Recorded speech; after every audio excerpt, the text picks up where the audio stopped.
here in the garage working on the Avalanche because why not, you know? So I don't always have my truck with the rack on it. Like right now for a few days I don't have my truck with the rack on it. My friend Jay is using it. And I could load stuff on the truck's factory rack, but not very long stuff. So what I'm going to do back here is I'm going to build a sort of a ladder rack that goes on the back end of the truck over the tail lights, and that'll be at the level of the ceiling rack, and that'll allow me to haul longer bars. So what I've decided to do is I remove these handles that come on the back of the Avalanche that are for grabbing if you want to step onto the step or something, and I made a plate that follows the exact same 3 holes that are used in the factory handles on both sides, and I made that one for each side. And what I'm going to do now is I have these sort of gussets, I guess. Those are going to be 2 over there, 1, 2, and then the other side 1, 2. And then that's going to have this T right here. The T will go over the top, and then I'm about to weld. See that bevel right there? That's so I could fill it in with weld, get a nice 100% weld. So that T will go across from here onto about right there. It has to clear this opening storage compartment, so that's why it has to go all the way over here instead of going straight center from where it's at. So it's got to go to about right here, then I'll start building up my rack. There's the truck. I finished my brackets. This was the hardest build to do, or the hardest part of the build, I'm sorry. So this is my driver's side bracket. So this will sit right there. Get that in there like that. And then this one, passenger side, so that will sit right there like that. And then those holes, get the bolts into the factory holes. This clears. So see that? So there's the cargo pockets. The vertical bars will go kind of at the roof line, a little bit to the left, and or I don't know, I might do it straight up. But the reason why I shot it out all the way to over here is once again so I could clear the pocket here. So I couldn't do it straight from here because it would interfere with this. So I need my storage bins. So this gets mounted there, then I have an 8-inch shot over here, and then that will rise up from there. So that's how that goes. So now I'll build off of these brackets and do my vertical bars and eventually the top horizontal bar.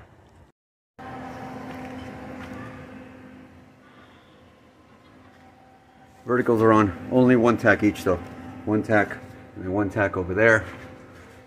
And now I'm gonna cut my top crossbar and then tack that, and eventually once I'm happy with everything laser straight, then I will remove it, fully weld it on the bench, and then that'll be close to being done.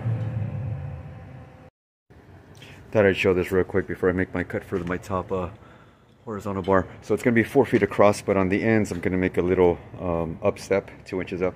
So I've made my marks there. That's how I'm going to cut it, and then fold it in 45, 45.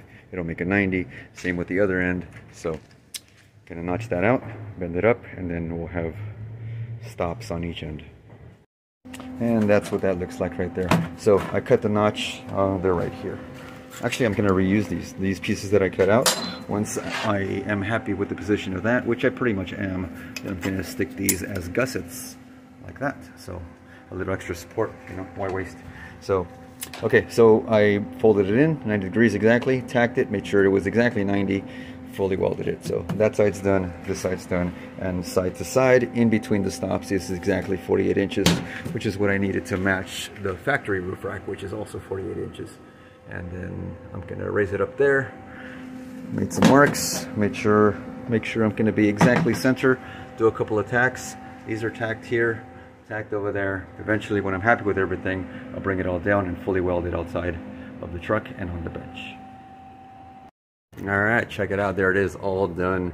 Well, not done. Everything's tacked. See, tack, tack, tack. It's only tacked good enough to hold. And see if all my measurements were square, and they are. They're so perfect, perfectly 90 and exactly 48 inches across on the top.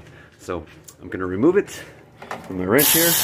gonna remove it and then weld it on the bench, and then maybe tomorrow, or I don't know, maybe tonight I'll weld on some hooks so I could grab my grab with my bungees or ratchet straps, have a place to grab onto when I tie things down. So pretty happy, and tomorrow morning I'll paint it, and then tomorrow evening I'll finally put it on. It'll be painted, it'll be just right, but I love it. All right, it's the next day.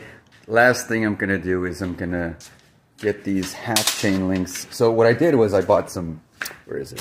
Where did I put it? There it is. I bought some chain link, just like that. Simple 3/8 chain link. Bigger than I needed. 5/16 would have been fine, but I got 3/8. So 3/8 chain link, cut in half. I use the halves, and that goes like that, like that.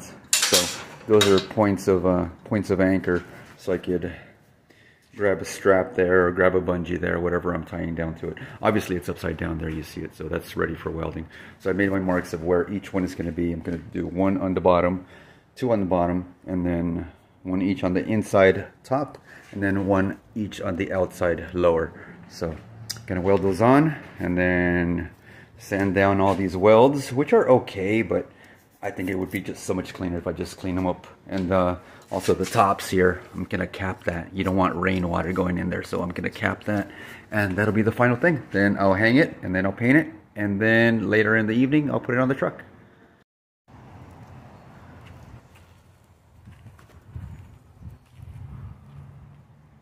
All right, all done. Let's paint.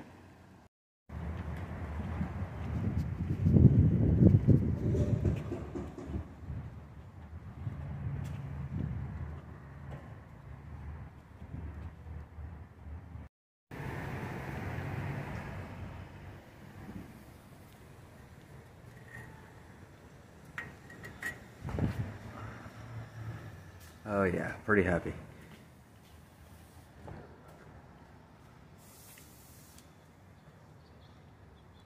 All done, ready for volleyball tomorrow. Chevy Avalanche goes all the way to the inside. It's my 6-foot ladder and my lights.